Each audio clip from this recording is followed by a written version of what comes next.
¿Qué tal? Bienvenidos. Como bien saben, vivimos en épocas de desfinanciamiento del periodismo, es decir, los presupuestos para la investigación, así como las salas de redacción de los diarios y los noticieros, se están reduciendo desde hace mucho tiempo. Quienes han entrado a, digamos, a suplir esa falta de dinero, ¿no? Esa falta de presupuesto, son en muchos casos filántropos multimillonarios como el conocido Bill Gates o George Soros. Pero hay un claro conflicto de interés en esa figura, pues estos medios de comunicación masiva y estos periodistas que reciben dinero de personas como Soros o Gates, al mismo tiempo tienen que cubrir críticamente la influencia y trabajo de estas personas, ¿no? Entonces surge la pregunta, ¿serán capaces de hacerlo si es que reciben todo ese dinero de estas personas, de estos mecenas? Lo que vamos a ver en este programa es qué sucede con respecto a Bill Gates. Esperamos que les guste y sea de su agrado y muchas gracias por su atención. A 2021, la fortuna personal de Bill Gates asciende a 120 mil millones de dólares. Gates hizo su fortuna sobre todo a través de la compañía Microsoft, que durante muchos años gozó de un importante monopolio otorgado por el gobierno o permitido por el gobierno de Estados Unidos, el monopolio sobre los sistemas operativos de computadoras. Con toda su fortuna y a través de la caridad y los donativos, Bill Gates ha logrado conseguir un montón de poder tanto en la academia como en la prensa como en varios gobiernos. Pero esta vez, como dice el título, vamos a enfocarnos únicamente en la prensa. Entonces, primero tenemos que entender qué cosa es una falacia del hombre de paja, que es cuando se simula que se refuta un argumento, pero en realidad dicho argumento previamente ha sido deformado, como en el caso en el que los medios nos hablan del microchip, del famoso microchip que Bill Gates nos querría poner en las vacunas contra la COVID-19. El periodismo le dedica horas y horas de trabajo y miles de artículos a refutar esta cosa que es pueril e infantil, ¿no? Del microchip en la vacuna.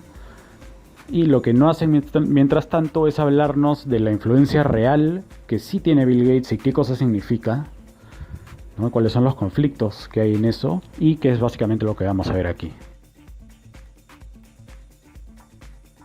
Entre los pocos medios noticiosos que en algún momento han hablado de Gates y su influencia en el periodismo, tenemos el Columbia Journalism Review, que difícilmente podría ser tachado de conspiranoico o de ser un medio de segunda categoría.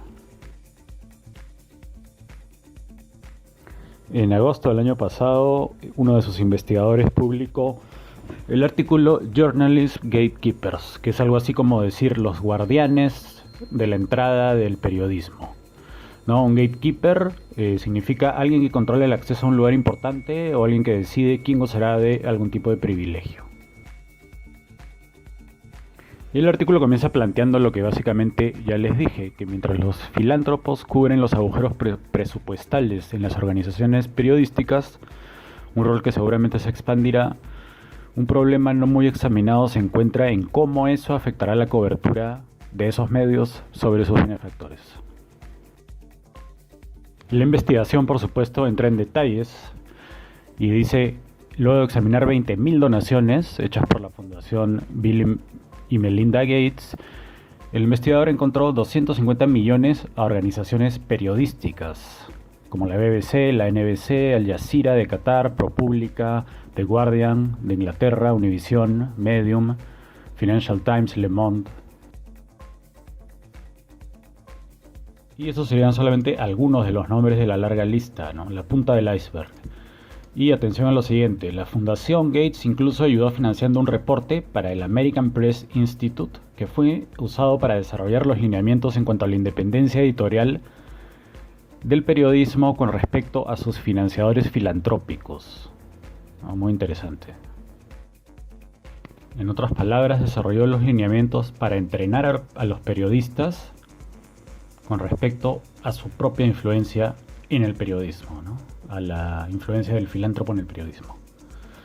Y ahora pasando a algo muy actual y muy interesante, esta investigación del Columbia Journalism Review también dice que durante la pandemia los medios de noticias trataron a Bill Gates como un experto en salud pública y COVID, a pesar de que no tiene entrenamiento como médico ni es oficial de servicio público.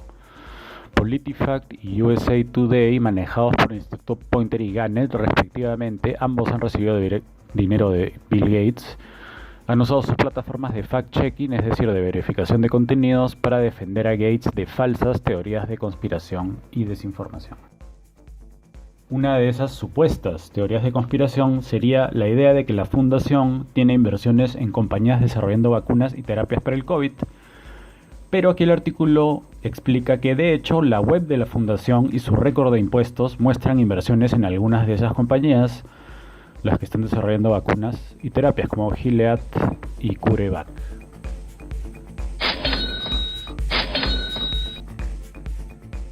Los verificadores de contenidos del mundo no son independientes, sino que todos están conectados por la forma en la que trabajan y además por los financistas que tienen, ¿no? Y la Fundación Gates da dinero al Poynter Institute, que es como una matriz que coordina a los verificadores de contenido del mundo, ¿no? Dice, en 2015 Gates dio $383,000 al Instituto Poynter, que coordina el trabajo de fact-checkers por todo el mundo, con el objetivo de que lo use primordialmente fuera. Poco después, sitios como Africa Check, beneficiario de estas donaciones, están publicando decenas de artículos desmintiendo todo lo que se dice de Bill Gates, tal como si fuera su propio servicio de relaciones públicas. Lo que tenemos en este momento en pantalla es un ejemplo de una supuesta teoría de conspiración siendo desmentida por uno de estos fact-checkers.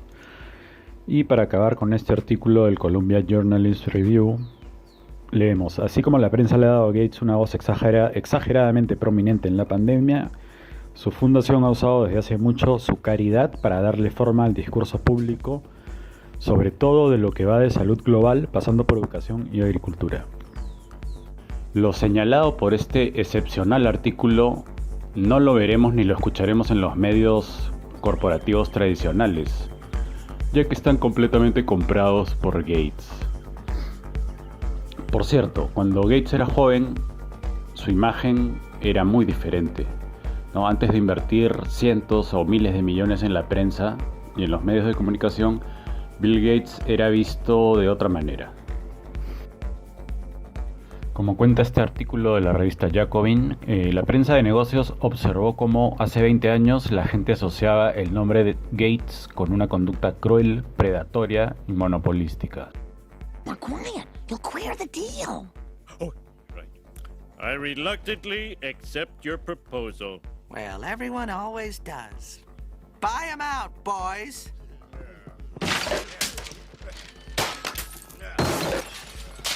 Hey, what the hell's going on? Oh, I didn't get rich by writing a lot of checks. Sin embargo, continuó el artículo, luego de recibir una paliza en relaciones públicas durante el juicio antimonopolio a fines de 1998, la compañía Microsoft inició una ofensiva de imagen y Gates gastó $20,000 millones por los 18 meses entre el inicio del juicio y el veredicto solo en su imagen. Y la verdad es que Bill Gates necesita tener una muy buena imagen, porque lo que hace con su filantropía es muy interesante. Como dice esta investigación de The Nation, $2,000 millones de la plata de la fundación filantrópica Gates fueron donados a grandes corporaciones como IBM, GlaxoSmithKline, una farmacéutica, y NBC Universal Media. Por ejemplo, donó 19 millones a Mastercard en Kenia para que promueva el uso de sus productos entre las clases pobres y al mismo tiempo, como dice esta investigación, la Fundación Gates tiene acciones en Mastercard, es decir, lucra de los negocios que hace Mastercard. Y la figura se repite con un montón de grandes corporaciones. Y en todos los casos, Bill Gates ayuda a otros y al mismo tiempo se ayuda a sí mismo, ya que tiene acciones en todas esas corporaciones. Un clarísimo conflicto de interés. Gates, cuya fundación posee acciones en muchísimas farmacéuticas privadas, no es cualquier tipo, sino el más importante donante privado de la Organización Mundial de la Salud, donando más que la gran mayoría de países, y de hecho, durante el gobierno de Donald Trump, la Fundación Gates donaba a la OMS más que cualquier país.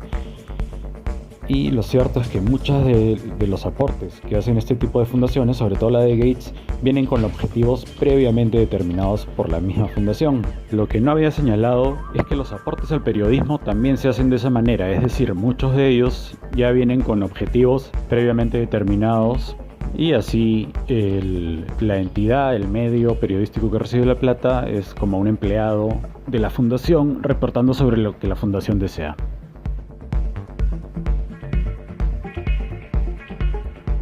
Y como bien dice The Nation, Gates ha comprobado que el camino más fácil al poder político, uno que le permite a multimillonarios no elegidos darle forma a la política pública y además generando titulares favorables, es la caridad. Aquí tenemos una publicación que se preocupa porque un solo filántropo decidiría la agenda de la salud global si es que Bill Gates y esta tendencia de los filántropos multimillonarios y sus donaciones sigue ganando espacio. Gates no podría gobernar sobre la OMS formalmente a la manera que los Estados miembros pueden, dice esta publicación, pero si el multimillonario detrás de la fundación llamara al director general de la OMS, él estaría en el siguiente vuelo a Seattle, refiriéndose al lugar donde queda la sede de la Fundación Gates. Bueno, y así estamos acabando este capítulo. Esperamos que les haya gustado mucho y que se suscriban. Si pueden también denle un like. Muchas gracias, ya nos vemos.